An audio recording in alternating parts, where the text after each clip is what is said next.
casarse con un rico, un pobre, tienen que casarse con un pobre. No, no. Pero para que una pareja sea feliz, tienen que tener el mayor número de puntos en común, especialmente en el asunto de la fe. Ahora, si así mismo, teniendo el mayor número de puntos en común, ya hay dificultades, la vida matrimonial ya es un desafío de adaptación y muchas veces al primer año, al segundo, tercer, cuarto año ya se están separando las parejas. Imagínate cuando no hay puntos en común entre ambos novios y llegaron al matrimonio solo llevados por la atracción física. Especialmente cuando el fundamento de la vida cristiana es la fe. Yo siempre digo, un matrimonio para tener éxito, para ser un matrimonio feliz, no tiene que tener solo dos personas, tiene que tener tres. El hombre, la mujer y Cristo, porque en la medida en que ambos amen a Cristo, se van a amar uno al otro. Pero si uno cree en Jesús y el otro no cree en Jesús, ¿cómo va a funcionar eso? Entonces el consejo divino es, hijo, yo quiero que seas feliz. Trata de buscar una persona que tenga el mayor número de puntos en común contigo, especialmente que tenga la misma fe, que amen al mismo Dios, que sirvan al mismo Dios, que tengan la misma opinión con relación a las instrucciones divinas. Porque de otro modo uno va a pensar, este consejo divino es bueno, pero el otro va a pensar, eso es una tontería, y ahí ya comienzan las divergencias. Que Dios te bendiga. Vamos hoy a la lección número 9 para el 1 de junio del año 2024. El título de la lección es El fundamento del gobierno de Dios. Mira, el propósito de esta lección es mostrar que el fundamento del gobierno de Dios está formado por los 10 eternos principios de su santa ley, y que esta ley incluye el sábado como día del Señor. Oh, querido, la salvación nada más es que el rescate de los prisioneros y los condenados por el pecado. ¿Y qué es el pecado? Es el quebrantamiento de la ley de Dios. Si no hubiera ley de Dios, no habría pecado. Y si no hay pecado, ¿qué sentido tendría la salvación? Bueno, vamos a la primera parte de este estudio. El santuario y la ley de Dios. Juan tuvo una visión escribiendo el Apocalipsis y mira lo que él observó en su visión. Apocalipsis 11, 19 dice: Y el templo de Dios fue abierto en el cielo, y el arca de su pacto se veía en el templo, y hubo relámpagos, voces, truenos, un terremoto y grande granizo. ¿Te das cuenta? Juan en su visión vio el santuario, el templo de Dios allá en el cielo. Y en el lugar santísimo estaba el arca, así como en esta tierra también, en el lugar santísimo del santuario estaba el arca. Juan vio el arca. Ahora mi pregunta es, ¿qué había dentro del arca? ¿Dónde se encontraba la ley de Dios en los tiempos de Israel? Dentro del arca. Mira lo que dice Deuteronomio capítulo 10, versículos 3 al 5. Leo. Entonces, dice Moisés, hice un arca de madera de acacia y labré 2 tablas de piedra como las primeras, siguiendo las instrucciones divinas, ¿no? Después subí al monte con las 2 tablas en mi mano, y él, Dios, escribió en las tablas lo mismo que estaba escrito en las primeras tablas que fueron quebradas. O sea, escribió los 10 mandamientos que el Señor les había hablado en el monte, de en medio del fuego, el día de la asamblea. Luego el Señor me las dio. Di vuelta y descendí del monte y puse las tablas de piedra con la ley de Dios, ¿no?, en el arca que había hecho. Allí están como el Señor me mandó. O sea, en el tiempo de Israel, Dios le ordenó a Moisés colocar las tablas de piedra dentro del arca. Las tablas de piedra donde Dios escribió los 10 mandamientos estaban dentro del arca. A donde el arca iban las tablas de piedra. Muchos cristianos sinceros encuentran apoyo en la Biblia para decir que cuando Cristo vino y murió en la cruz del Calvario, clavó la ley de Dios en la cruz y que a partir de ahí la ley ya no tiene validad. Sin embargo, en Apocalipsis, que leímos el primer texto, Juan vio en el cielo el santuario de Dios. Y en el lugar santísimo vio el arca. Y pues dentro del arca está la ley. Quiere decir que la ley es eterna. La ley no cambia. La ley que Dios escribió en tablas de piedra es la misma ley que tenemos hoy. Quiere decir, los principios de esa ley rigen para todos los seres humanos. Esto es lo que se menciona en la segunda parte de este estudio al hablar de la inmutabilidad de la ley de Dios. O sea, que la ley de Dios no muda, la eternidad de la ley de Dios. Mira lo que dice Mateo capítulo 5, versículos 17 y 18. Y estas son palabras del propio Señor Jesucristo. Voy a tratar de comentar lo menos para respetar lo que el Señor Jesucristo dijo.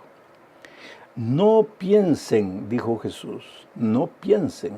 Así que si tú eres uno de los que piensa, ahí escucha las palabras de Jesús que te dice, no piensen. No piensen que he venido para abrogar la ley o los profetas. Vuelvo a repetir, si tú eres alguno de los que piensa que la ley ya no tiene validad, escucha las palabras de Jesús que te dice, no piensen que he venido para abrogar la ley o los profetas.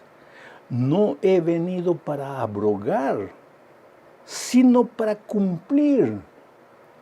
De cierto les digo que hasta que pasen el cielo y la tierra, ni siquiera una jota, ni una tilde pasará de la ley hasta que todo se haya cumplido. ¿Y cuándo es que todo será cumplido? Cuando el Señor Jesucristo vuelva. Quiere decir que en el cielo ya no habrá ley. No estoy diciendo esto. Pero los 10 eternos principios de la ley de Dios seguirán existiendo, tal vez no con la letra que tenemos hoy. Porque te digo una cosa, si la ley es eterna, ¿qué cosa es algo eterno? Algo que no tiene principio y no tiene fin. En el cielo, cuando solo existía Lucifer y los ángeles, ¿existían los principios de la ley de Dios? Claro que sí, porque si el pecado es el quebrantamiento de la ley, y Lucifer pecó, quiere decir que él quebró la ley allá en el cielo. ¿Existían los 10 principios? Sí. ¿Cuál fue el principio que Lucifer quebró? Tal vez el principio de la lealtad, de la fidelidad. Pero él quebró y por eso pecó. ¿Adán y Eva tenían los 10 principios? Claro que sí. La ley no había sido dada, solo fue dada en el Sinaí.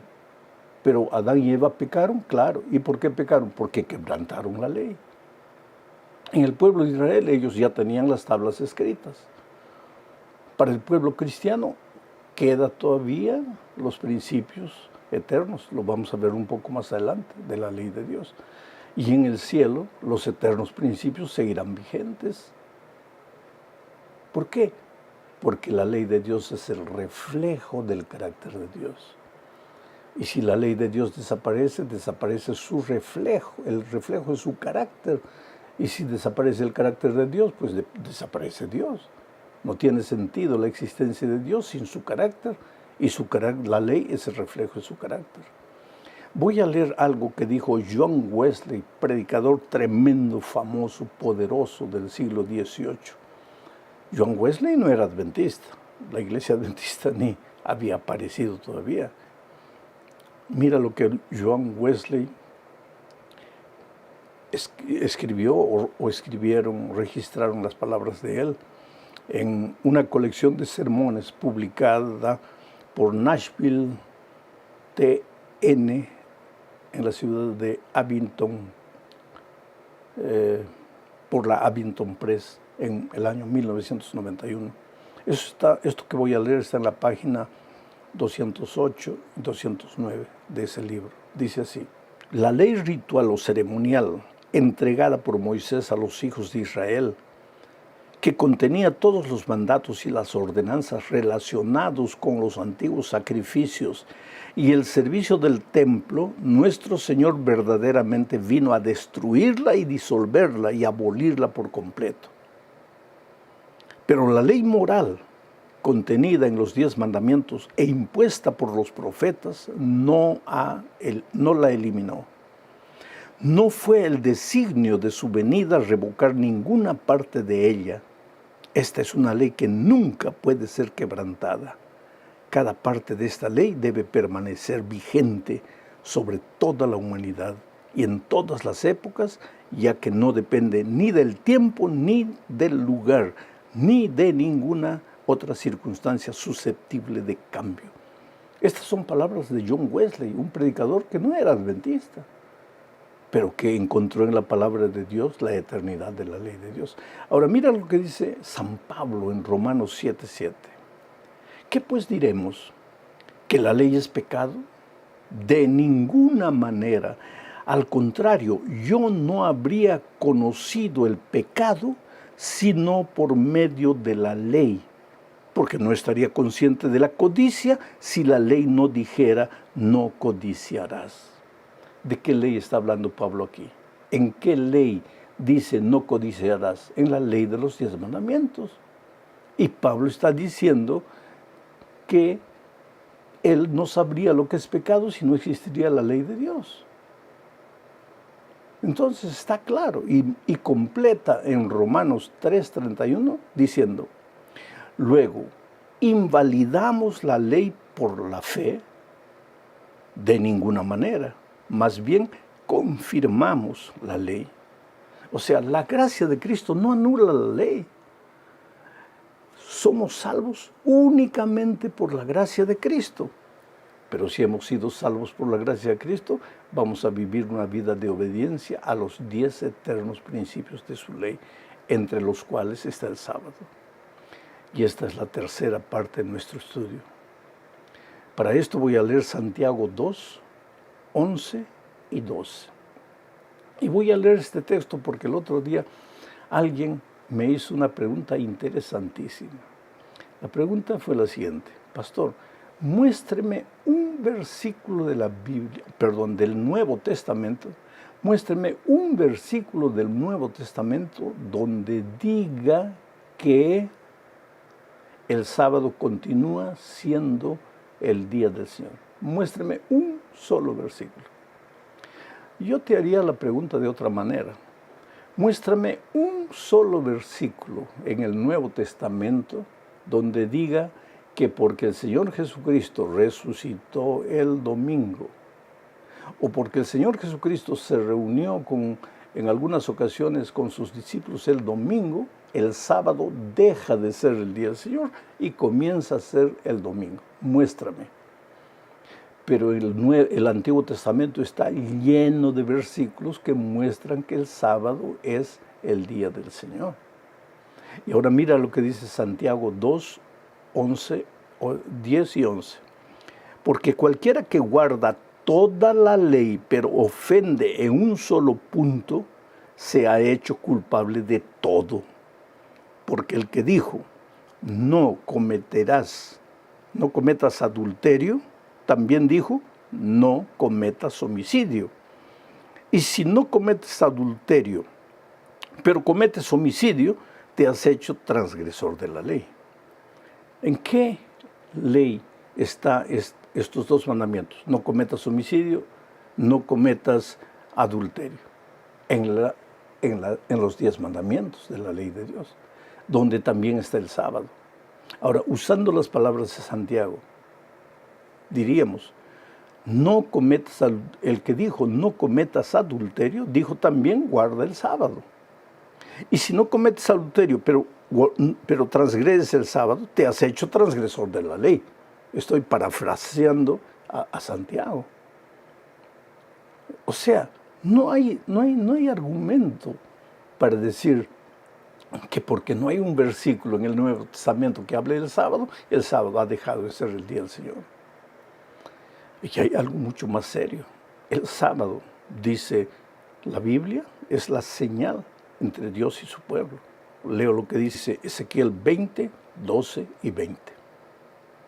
También les di mis sábados para que fueran una señal entre ellos y yo, para que supieran que yo soy el Señor, el que los santifico. Santifiquen mis sábados y serán una señal entre mí y ustedes, para que se sepa que yo soy el Señor su Dios. Claro, el sábado es la señal entre Dios y su pueblo. Y ahora mira lo que dice Apocalipsis 7, 1 al 3. Después de esto, vi a 4 ángeles que estaban en pie sobre los 4 puntos cardinales de la tierra y que detenían los 4 vientos de la tierra para que no soplase viento alguno sobre la tierra, ni sobre el mar, ni sobre ningún árbol. Está hablando de la destrucción final. Y vi que otro ángel subiendo del oriente tenía el sello del Dios vivo, el sábado. Y llamó a gran voz a los 4 ángeles, a quienes les fue dado hacer daño a la tierra y al mar, diciendo: no hagan daño a la tierra, ni al mar, ni a los árboles, hasta que marquemos con un sello la frente de los siervos de nuestro Dios. ¿Y cuál es esa señal? El sábado. Pero querido, en la parte 4 de este estudio vemos que el diablo también tiene su marca, su señal, su sello. Mira lo que dice Apocalipsis 13, 16 y 17. Y ella está hablando de la bestia, que es uno de los símbolos del enemigo de Dios.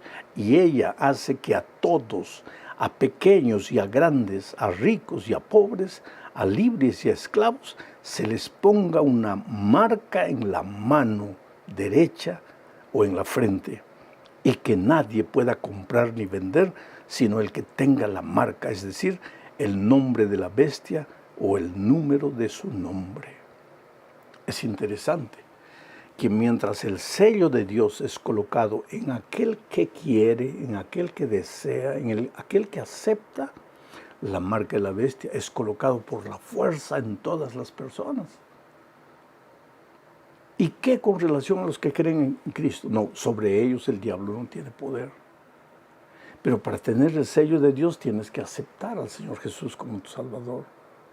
Y tienes que aceptar su palabra y sus enseñanzas. Pero el diablo no respeta libertad. Él sí fuerza a sus hijos y los marca, los identifica con su nombre. Entonces hoy día estamos en la gran batalla de los siglos. O aceptamos el sello de Dios, o aceptamos el sello del enemigo de Dios. O pertenecemos al pueblo de Dios, o pertenecemos al ejército del enemigo de Dios. Llegamos a la parte final estudiando el mensaje de los 3 ángeles. Leo Apocalipsis 14, 6 al 9. Vi a otro ángel que volaba en medio del cielo, que tenía el evangelio eterno para predicarlo a los que habitan en la tierra, a toda nación, raza y lengua y pueblo. Decía a gran voz: teman a Dios y denle gloria, porque ha llegado la hora de su juicio. Adoren al que hizo los cielos y la tierra, y el mar y las fuentes de las aguas.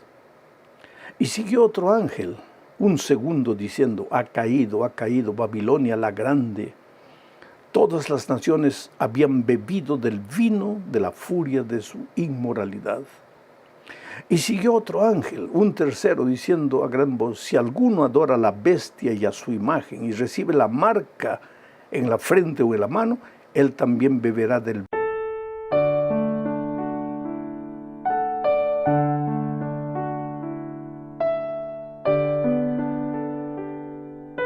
Hola, mi amigo querido. nuevamente aquí por la voluntad de Dios, solamente por la soberana voluntad de Dios, estamos juntos para estudiar la palabra de Dios. En esta oportunidad voy a responder la pregunta que me hizo un conquistador o desbravador, un joven que está estudiando la Biblia. Y él me dice: pastor, nunca he podido completar la lectura toda de la Biblia. Le llamamos a eso el año bíblico. Leer la Biblia de Génesis a Apocalipsis sin saltar un capítulo. Leer la Biblia cada día, tres capítulos, 4 capítulos, en fin, y en un año completar la lectura toda de la Biblia. Y este joven se sentía mal, se sentía hasta pecador por no leer, por no haber leído toda la Biblia. La verdad es la siguiente, querido. Cuando estudiamos la Biblia hay que tener cuidado. No es leer la Biblia por leer la Biblia. Aunque tú en toda tu vida nunca leas en un año la Biblia toda, lo que importa realmente para tu crecimiento espiritual, para tu vida espiritual, es que leas todos los días la Biblia. 2 versículos, un versículo, un capítulo, pero lee, reflexiona, medita, aplica el texto bíblico a tu experiencia. Trata de ver qué es lo que Dios te está diciendo, qué es lo que Dios te está hablando a través de ese texto bíblico. A veces nosotros, para cumplir una tarea, leemos, pero es una lectura sin mucho provecho. A veces ya en la noche, todo cayendo de sueño, estamos leyendo, no entendemos nada, pero estamos cumpliendo un requisito. No, la lectura de la Biblia no es así. Lee un poco, reflexiona, medita, conversa con Dios. Es así que se lee la Biblia. Así que no estás cometiendo ningún pecado si no ha habido un año en que hayas completado toda la lectura de la Biblia, ¿ok? Entonces vamos ahora a la lección número 8 para el 25 de mayo del año 2024. El título de la lección es Luz desde el Santuario. Voy a hacer una pequeña introducción porque el propósito de la lección de esta semana es mostrar que la profecía de 2300 tardes y mañanas no tenía nada que ver con la segunda venida de Cristo. Tenía que ver con la purificación del santuario. No es que la promesa de Dios falló, es que la interpretación de los seres humanos de las Escrituras falló. La semana pasada vimos que Guillermo Miller y otros pioneros se entusiasmaron demasiado con la profecía de las 2300 tardes y mañanas, o sea, 2300 días proféticos, o sea, los 2300 años literales. Ellos estudiaron la profecía porque el libro de Daniel decía la fecha en que esta profecía comenzaba, y era el año 457 a.C. De ahí contaron 2300 años y terminaba esa profecía el año 1844, específicamente el 22 de octubre del 44. Miller concluyó que en esa profecía, la profecía de Daniel 8:14 decía hasta 2300 tardes y mañanas y el santuario será purificado, y Miller pensaba que el santuario era la tierra y que sería purificada con la venida del Señor Jesús a esta tierra. Pero aquí está una cosa que nosotros tenemos que entender. No podemos interpretar la Biblia colocando opiniones humanas. En principio, ¿dónde en la Biblia se decía que la tierra era el santuario? No hay un versículo que diga eso. Por lo tanto, ¿de dónde Guillermo Miller concluyó que la tierra era el santuario y que sería purificado con la venida de Cristo? La Biblia se explica únicamente con la Biblia, pero a veces nosotros los seres humanos nos entusiasmamos tanto que comenzamos a colocar nuestras opiniones en el texto bíblico y ahí cometemos errores. Así que ellos esperaron a Jesús el 22 de octubre del 44 y Jesús no vino. Y entonces ellos quedaron frustrados, quedaron chasqueados, tristes. Pensaron que Jesús había fallado en el cumplimiento de su promesa. Esa tristeza los llevó a estudiar mucho más la palabra de Dios. Pero ahora, sin preconceptos, sin colocar opiniones personales, comenzaron a analizar la Biblia y tratar de entender por qué el Señor Jesucristo no volvió. Y entonces encontraron el libro de Hebreos, que siempre había estado ahí, la epístola de Pablo a los Hebreos. Y al estudiar esta epístola, pues descubrieron que había un santuario en el cielo. Y ahora, tal vez en este momento te quedes medio preocupado diciendo, ¿hay un santuario en el cielo? Sí.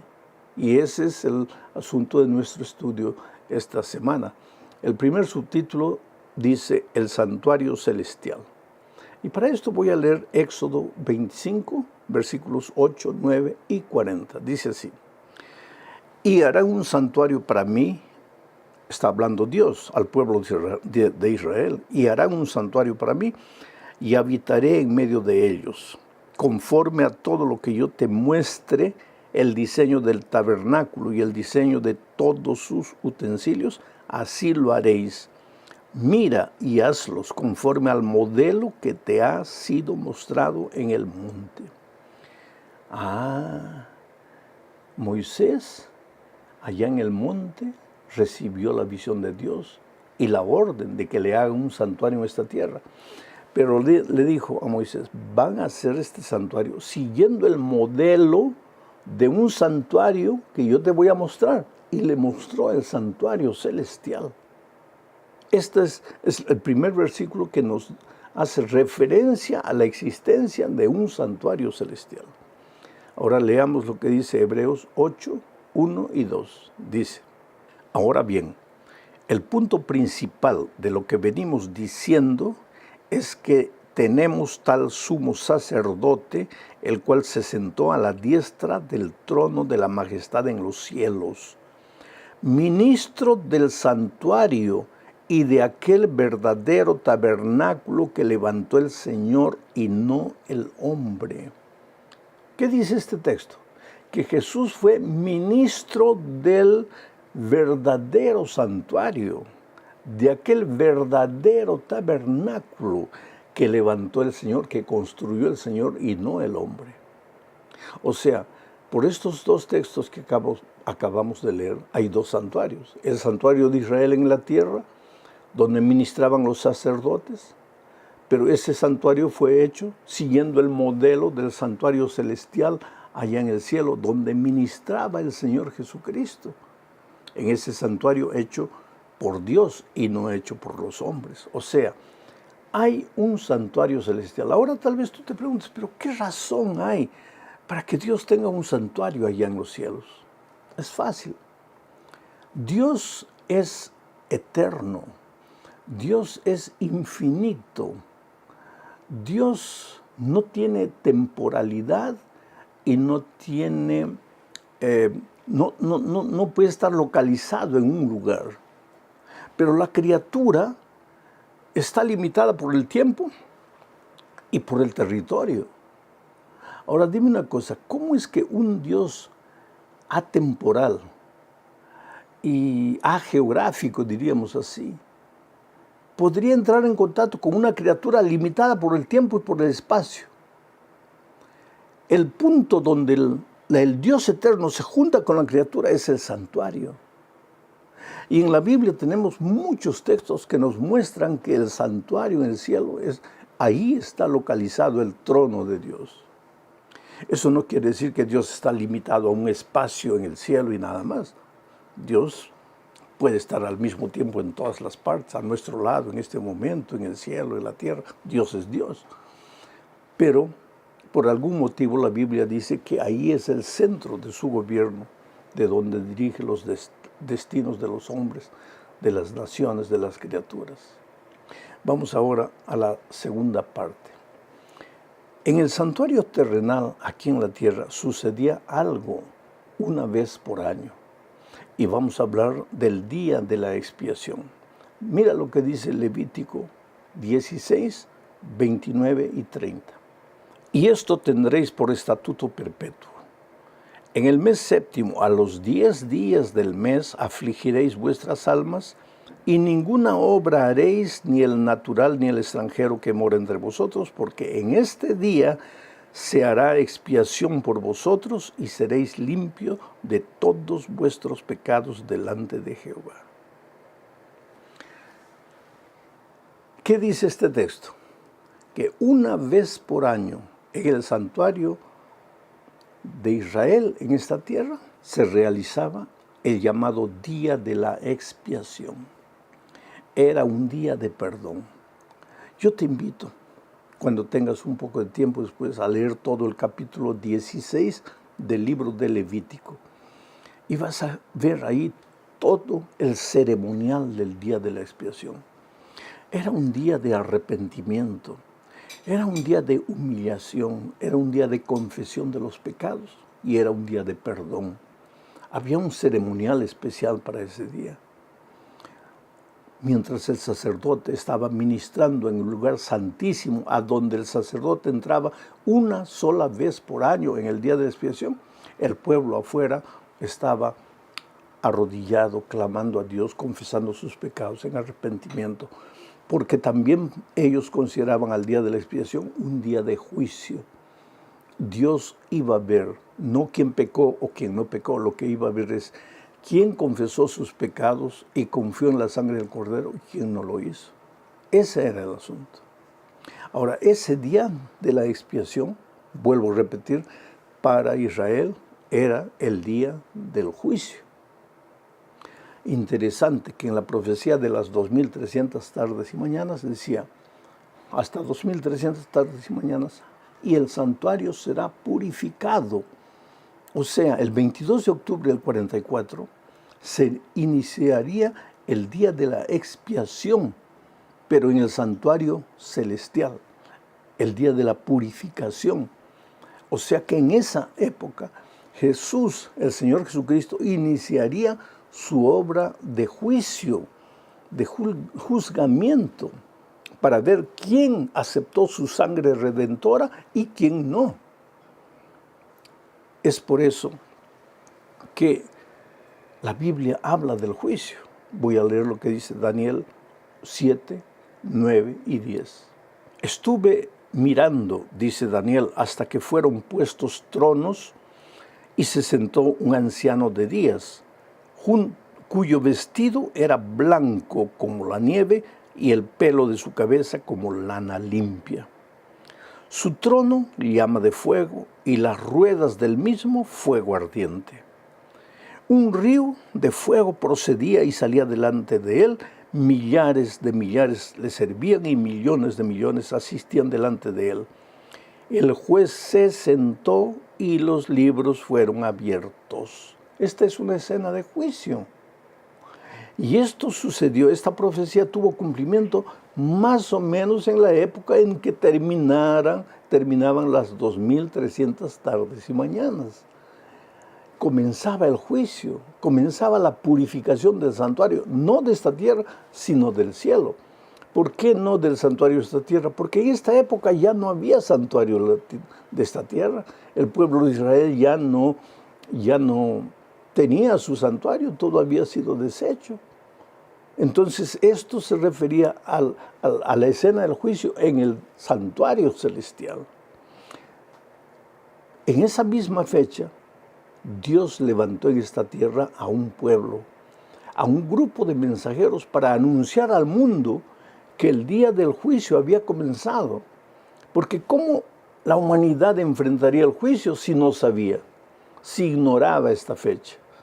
Por eso Apocalipsis 14, 6 y 7 presenta lo siguiente.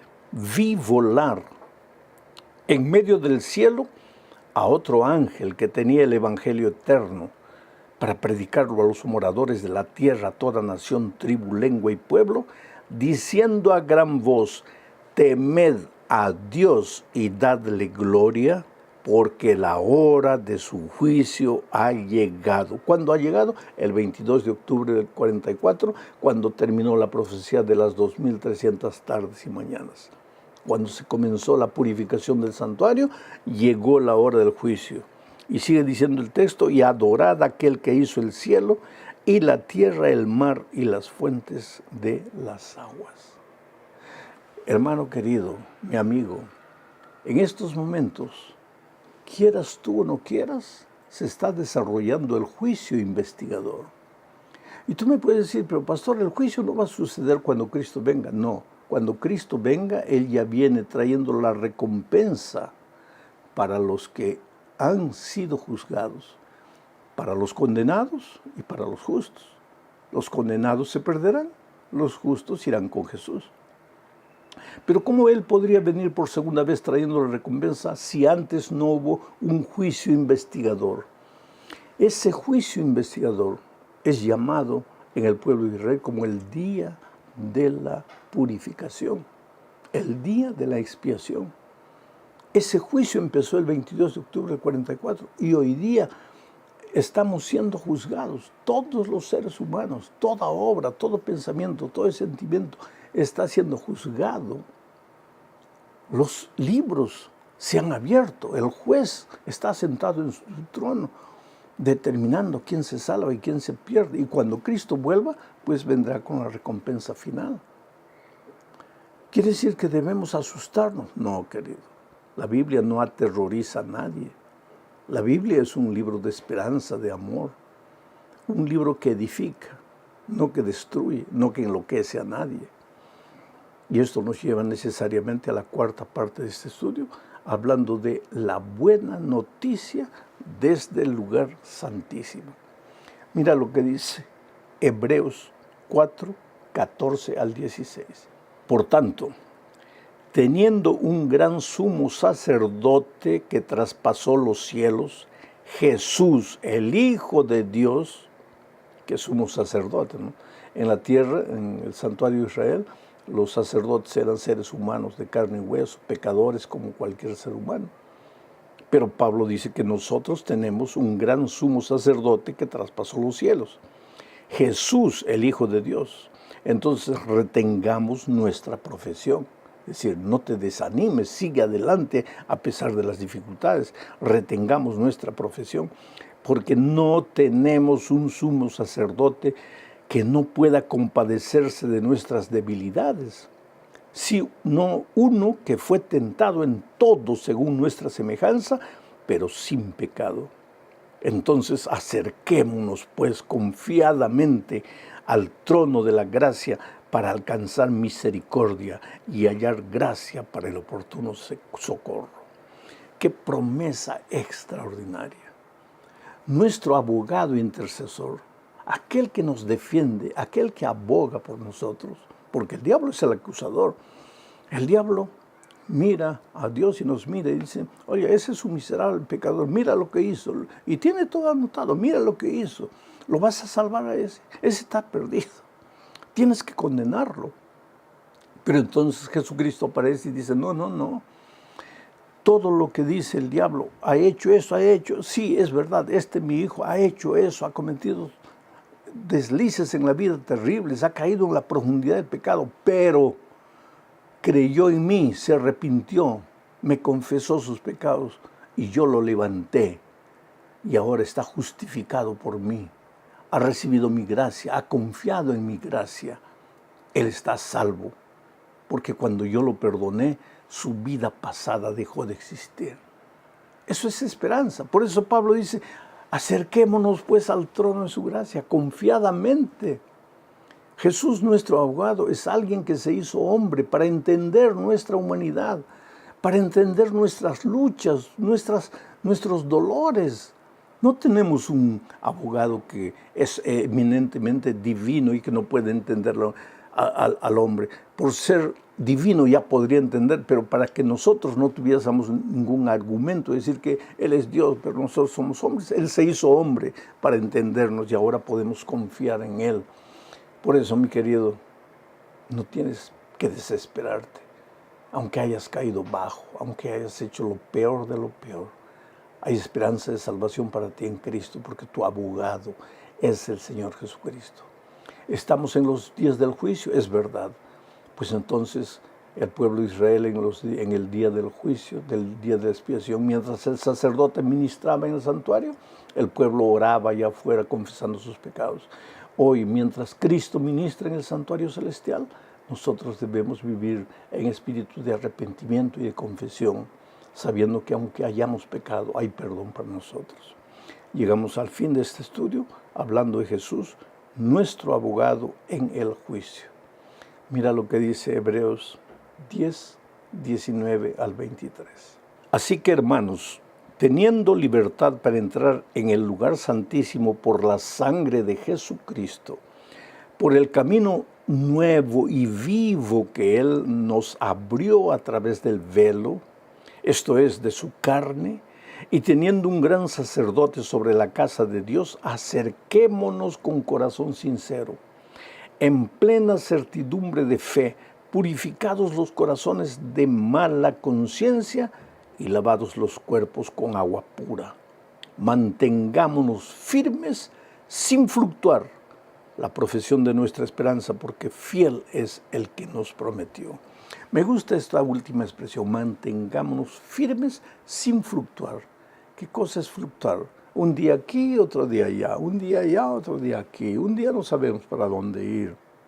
Visions of lavender skies and galaxies unknown. The reality bends in imagination zone.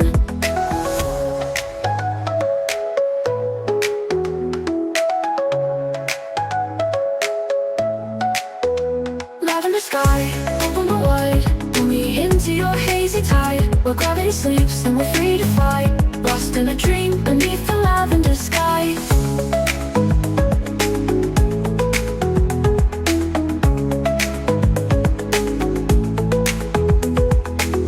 Lights flicker on, casting shadows long, but my mind's adrift, carried by a distant song. A melody woven from stardust and light, guiding me onward through the velvet night. And I feel it in my soul, a sense of release, as the weight of the world finds a moment of peace. The boundaries blur between what's real and surreal, in this lavender haze where all things feel.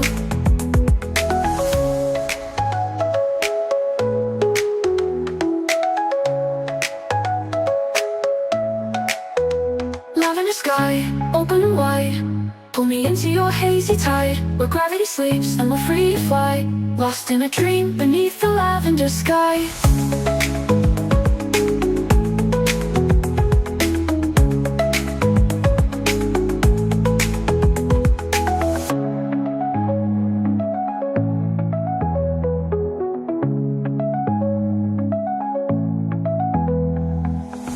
Colors paint the air, a kaleidoscope of sound, whispering secrets on the wind all around.